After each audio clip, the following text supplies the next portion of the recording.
హరి ఓం. ప్రార్థన దాని విశిష్టత ఒకసారి చూద్దాము. ప్రార్థన అంటే ఏంటి, అసలు ప్రార్థన ఎప్పుడు చేయాలి, ప్రార్థనకంటూ ఒక సమయం అంటూ ఉందా, ఒకసారి ఆలోచిద్దాం. ప్రార్థన ఒక బ్రహ్మాస్త్రం. నిజంగా చెప్పాలంటే ప్రార్థన ఒక బ్రహ్మాస్త్రం, అంటే భగవంతుని దరికి చేర్చే సోపానం. ఈ ప్రార్థన, భక్తితో చేసే ప్రార్థన భగవంతునికి అత్యంత ప్రీతికరం. భక్తి భగవంతునికి మనిషికి మధ్య వంతెన, అది సంబంధం ఏర్పరుస్తుంది. ఆ భక్తి అనేది, భక్తి అనే ఆ వంతెన భగవతత్వాన్ని తెలుసుకుందుకు ఒక సులభ మార్గం. ఎందుకంటే మిగిలినవన్నీ కొంచెం కష్టమైనవి. జ్ఞానం మనకు ఉందా అంటే ఎంత జ్ఞానం ఉంది అనేది జ్ఞానానికి కొలమానం లేదు. అదేవిధంగా మనకి అన్నీ త్యజించి ఉండాలి, సో అది కూడా మనకు కష్టమైంది. అందుకని భక్తి అనేది చాలా సులభమైనటువంటి మార్గం. అదే భక్తి అంటే మనకి భక్తి యోగంలో ఆ భక్తి తత్వాన్ని శ్రీమన్నారాయణుడు మనకి తెలియపరిచారు. శ్రీ ఆంజనేయ స్వామి తన హృదయంలో రామలక్ష్మణుల్లో సీతాదేవిని చూపించాడు. అంటే భక్తుని హృదయంలో భగవంతుడు ఉంటాడు సర్వకాల సర్వావస్థలయందు అని తెలుస్తుంది. మరి అదేవిధంగా భగవంతుని హృదయంలో కూడా భక్తుడు ఉంటాడు కదా. ఎందుకంటే మనకి హిరణ్యకశిపుడు ని సంహరించే ముందర అతను ఎక్కడున్నాడు అని చెప్పేసి అంతటా వెతుకుతూ ఉంటే అతను హిరణ్యకశిపుడు హృదయంలోనే ఉన్నాడు. అది అంటే హిరణ్యకశిపుడు కూడా గొప్ప భక్తుడే కదా.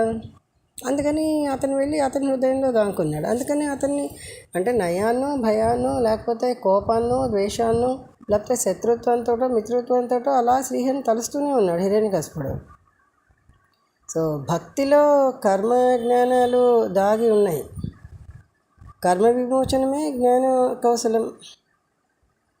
సో కర్మ విమోచనం లేకపోతే జ్ఞానానికి వచ్చి కూడా ఉపయోగం లేదు, జ్ఞానం ఉండి కూడా ఉపయోగం లేదు. సో కర్మ విమోచనం ఏ విధంగా జరుగుతుందన్నదే మనం ఆలోచించాలి. అంటే కర్మ విమోచనం అంటే జనన మరణ చక్రాల నుండి విడిపడడం. భావం మూలం, భావాధారం.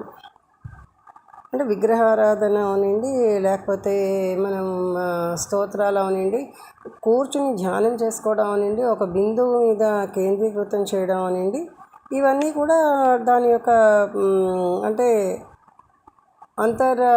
అర్థాలే.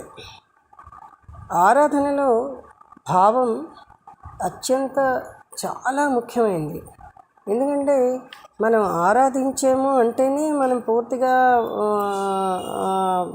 భగవంతుడికి సమర్పించుకున్నాము మనము అని చెప్పేసి అర్థం.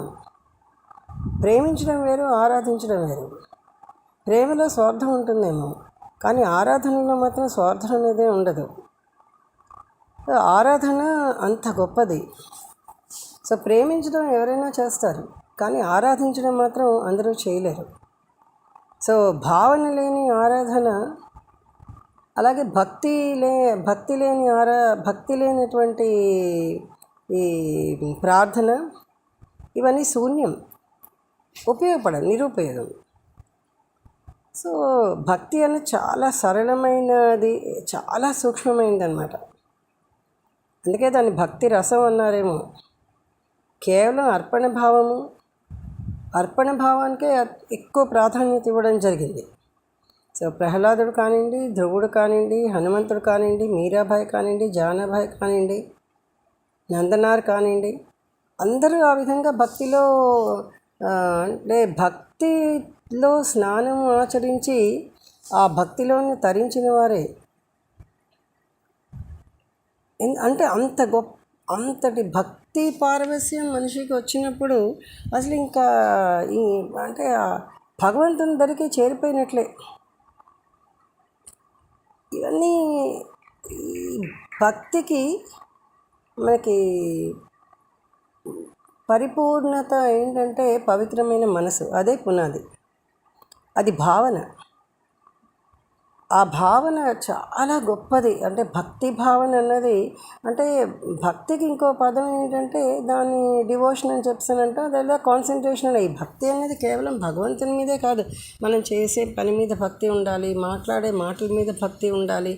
సో ఆ భక్తి పరిపూర్ణంగా ఉన్నప్పుడు మన మాటలు కూడా అంత చక్కగా, అంత సభ్య సమాజం ఆమోదించేటట్లుగా ఉంటాయి.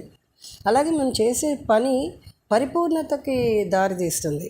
భక్తి లేకపోతే ఎలాగో అలాగ ఏదోలా చేసేద్దాము అన్న తలంపు వస్తుంది.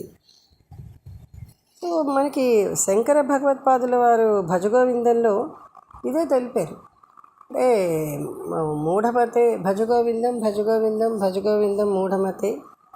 సో అంటే గోవిందాన్ని భజించండి, గోవిందాన్ని భజిస్తే మనకి అంటే ముక్తి మోక్షం వస్తుంది అని చెప్పేసి అని. అంటే వయసుతో సంబంధం లేకుండా కూడా మనం గోవిందుణ్ణి అంటే చిన్నప్పటి నుండి అలవాటైతే అది సహజంగా నాలిక మధురానికి అలవాటు పడుతుంది. కాబట్టి ఆ నారాయణ మంత్రమో, గోవింద మంత్రమో, శ్రీకృష్ణ మంత్రమో ఏదో ఒకటి చెప్పుకుంటూనే ఉంటుంది మనసులో అయినా. అయితే అలాగే గోవిందునిపై చిత్తం కానీ మనం ఉంచగలిగినట్లయితే జీవితాన్ని తరింపజేసుకోవచ్చు. సో జీవితాన్ని అంటే అంతకన్నా గొప్పది, ఎందుకంటే జీవితం ఒక అంతిమ లక్ష్యం కూడా అదే కదా మానవ జీవితానికి. సో సాక్షాత్తు మరి శంకరులు శివాంశ సంభూతులు, ఆయనేమి మామూలు మనిషి ఏమీ కాదు. అంటే హైందవం అణగారిపోతున్నటువంటి సమయంలో తిరిగి పునఃస్థాపించడానికి అవతరించినటువంటి మహానుభావుడు ఆదిశంకరులు. సో ఆదిశంకరులు అంత గొప్ప అంటే ఒక విధంగా చెప్పాలంటే అవతార పురుషులనే చెప్పవచ్చు. ఎందుకంటే అద్వైతంలో ద్వైతము, ద్వైతంలో అద్వైతము అని చెప్పింది. ఏకం సత్ అద్వితీయం బ్రహ్మ అన్నారు. సో అద్వైతమును ప్రబోధించి 4 పీఠాలు కానీ లేకపోతే ఇంకోటి కానీ అన్నీ కూడా స్థాపించి అద్వైతంలో ద్వైతం ఎలా చూడాలి, ద్వైతంలో అద్వైతం ఏ విధంగా మనం చూడాలి అన్నది ఆయన చాలా స్పష్టంగా చెప్పారన్నమాట. అంత అంటే అలాంటి మహానుభావులే భక్తి పారవస్యంగా మునిగిపోయారు. అలాగే ప్రార్థనకి ఒక సమయం ఉందా అని చెప్పేసానంటే, సహజంగా ప్రార్థన అంటే మనం స్నానం చేసిన తర్వాత చేసేటటువంటి భగవంతుడికి దీపం పెట్టడమో, ఆరాధించడమో, పూజ చేయడమో, లేకపోతే ఇంకోటో అవన్నీ చేస్తాం. దానికి ఆ సమయం ఉంది. అంటే స్నానం చేసిన తర్వాత మనం చెయ్యాలి, అదొక పవిత్రమైన భావన అంతే. కానీ నిజానికి ప్రార్థనకి ఒక సమయం అంటూ లేదు. ఎందుకు లేదంటే మనం అంటే ఈ శరీరం అన్నది ఇది పోయేదే. అంటే ఇది ఎప్పుడైతే పుట్టుకుందో అప్పుడే మరణం కూడా తప్పదు. అంటే శరీరం అనేది ఉండదన్నమాట. సో ఆ భావన మనకు వచ్చినప్పుడు మనం మనసుతోటే ప్రార్థన చేయొచ్చు. మనసుతో ప్రార్థన చేయడానికి ఎప్పుడైతే శబ్దం అన్నది బయటకు రాదో, మనసుతోటి మనం ప్రార్థన చేయడానికి దానికి ఒక సమయం అంటూ లేదు. మనకి ఎప్పుడు అవకాశం ఉంటే, ఎప్పుడు మనకి అంటే చెయ్యాలి అనిపిస్తే అప్పుడు చేసుకోవచ్చు ప్రార్థన ఏముంది, ఏదైనా చేయొచ్చు. ఓ మంత్రం తీసుకోవచ్చు, 108 సార్లు చెప్పుకోవచ్చు, లేదా అసలు 108 సార్లు ఎందుకు, ఎన్నిసార్లు మనకి అవకాశం ఉంటే అన్నిసార్లు లెక్క పెట్టకుండానే చేసేయచ్చు. సో అవన్నీ ప్రార్థన కిందే వస్తాయి. ఓ స్తోత్రాలు కానీ లేకపోతే మనం నేర్చుకున్నటువంటి ఒక శ్లోకాలు కానీ అవన్నీ ప్రార్థనే కదా. నీవే తల్లి తండ్రి ఉంది, హరి అని 2 అక్షరములు ఉంది, నారాయణ పరమేశ్వర్ ఉంది, కృష్ణాష్టకంలో ఉన్న శ్లోకాలు 10 శ్లోకాలు మనం చెప్పుకోవచ్చు. దానికి ప్రార్థనకి ఒక టైం అంటూ ఏముంది, ఒక సమయం అంటూ ఏమీ లేదు. ఎప్పుడైనా అర్ధరాత్రి మెలకువ వచ్చింది, నిద్ర పట్టలేదు, మనం ఆ శ్లోకాలన్నీ చదువుకుంటే అది సహజంగా ప్రార్థన అయిపోతుంది. సో ప్రార్థనకి ఒక సమయం కానీ లేకపోతే ప్రార్థన అంటే ఈ విధంగా చెయ్యాలని కానీ ఏమీ లేదు. అది అంటే స్నానం చేసిన తర్వాత ఆచరించేది మాత్రం మనం కాస్త అంటే దేవుడి దగ్గర కూర్చునో లేకపోతే 2 పువ్వులు వేసో ఇవన్నీ చేస్తాం. కానీ నిజానికి పువ్వులు అని చెప్పేసిందంటే అహింస ప్రథమ పుష్పం, పుష్పం ఇంద్రియ నిగ్రహం ఆయన చెప్పారు. సో 8 పుష్పాలు అవన్నీ మనిషి కానీ ఆచరించగలిగినట్లయితే ఆ పుష్పాలే భగవంతుడికి మనం సమర్పించేస్తే అది సహజంగా అది సహజమైన ప్రార్థన అయిపోతుంది భగవంతుడికి. అండ్ ఆయనకి ఈ మామూలుగా మనకు కనబడేటటువంటి పుష్పాల కన్నా ఆంతర్యం శుద్ధిపడి వీటన్నిటి వల్ల ఈ ఇంద్రియ నిగ్రహం కానివ్వండి లేకపోతే అహింస కానివ్వండి, ఎందుకంటే ప్రథమంగా అహింస పెట్టారు. అహింస ఎందుకు పెట్టారంటే అహింస అనేది కేవలం ఒక అంటే దెబ్బ కొట్టో లేకపోతే దేనితోటో కాదు, హింసించక్కర్లే. మాటలతో హింసించవచ్చు, చేతులతో హింసించవచ్చు, చూపులతో హింసించవచ్చు, అనేక రకాలుగా హింసించవచ్చు మనిషిని. సో అందుకని అహింస ముందు పెట్టారు.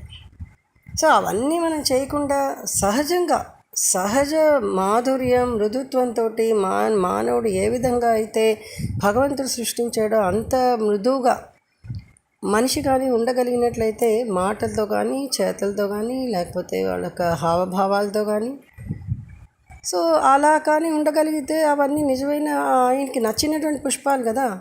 అలాంటి పుష్పాల కింద మనం తయారైపోతున్నాం. సో మన పుష్పాలు మనం బాహ్యంగా కొన్ని పుష్పాలు చామంతో లేకపోతే బంతో లేకపోతే ఇంకోటో లిల్లీయో సన్నజాజో ఇంకోటో గులాబీయో ఏదో ఆయన పాదాల దగ్గర అర్పిస్తున్నాం. కానీ మనమే ఇవన్నీ ఆచరించి ఇవన్నిటినీ మన జీవితంలో నిత్యం ఆచరించి మన జీవితంలో భాగం కింద చేసుకుంటే మనమే ఒక్కొక్క పుష్పం కింద మనం ఆయనకి అర్పించుకున్నట్లే అయిపోతుంది, సమర్పించుకుంటాం. ఇగో నేను అహింసను పాటిస్తున్నాను, అహింస అనే ప్రథమ పుష్పం, నేను ఎవరిని హింస పెట్టాను కాబట్టి ఆ అహింస అనేటువంటి నేను తయారైపోయాను, అలాంటి అహింస అనే పుష్పంలాగా అది నేను నీకు సమర్పించుకుంటున్నాను. ఇంద్రియ నిగ్రహము అంటే ఇలాంటివన్నీ కూడా మనం కానీ ఇది అలాగా మనం తయారు చేసుకొని అలాంటి పుష్పాలు అంటే మన మనసునే ఆ విధంగా తయారు చేసుకొని అలాంటివన్నీ కూడా భగవంతుడి పాదాల దగ్గర సమర్పించినప్పుడు దానికి సమయం ఉంది, ఎప్పుడైనా మనం చేయొచ్చినది, ఎప్పుడైనా భగవంతుడికి మనం సమర్పించుకోవచ్చు. సో అలా మనం తయారైపోయి అది కానీ మనం అర్పించుకుంటే అంతకన్నా మించిన ప్రార్థన అనేది ఇంకోటి ఏమీ లేదు కదా.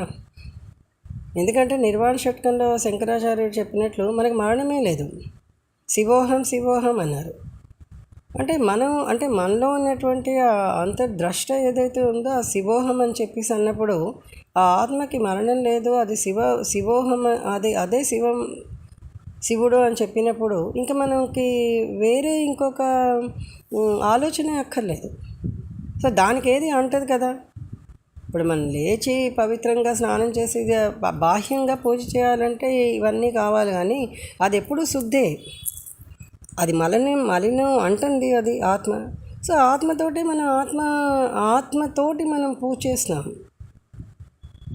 సో అదే కదా మరి చెప్పింది, అంటే నిర్గుణ మానస పూజ, శివమానస